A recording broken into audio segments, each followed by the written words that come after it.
আসসালামু আলাইকুম। জমিতে কুচুরিপানা হয়েছে, চিন্তায় পড়ে গেছেন যে এই কুচুরিপানা আমরা কিভাবে দমন করব। তখন আপনারা কি করেন, জমিতে গিয়ে কুচুরিপানা এইভাবে ছেড়েন, এইভাবে এইভাবে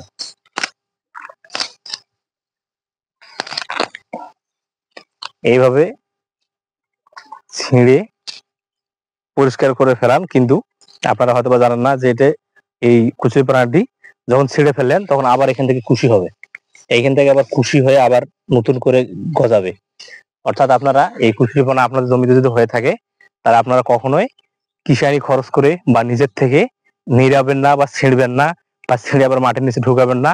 সেটি না করে পার্শ্ববর্তী ভালো কোনো দোকানে গিয়ে 2.4 ডিমাইনের একটি কীটনাশক কিনে সুন্দর করে স্প্রে করুন, তাহলে আপনার পানা শেষ হবে।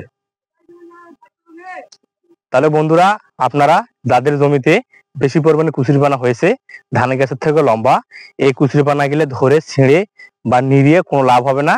আপনারা এগুলো না করে 2.4 ডিমাইন একটি কীটনাশক কিনে জমিতে সুন্দরভাবে নিয়ম অনুযায়ী স্প্রে করবেন, তাহলে আপনাদের জমিতে কোনো কুচুরিপানা হবে না।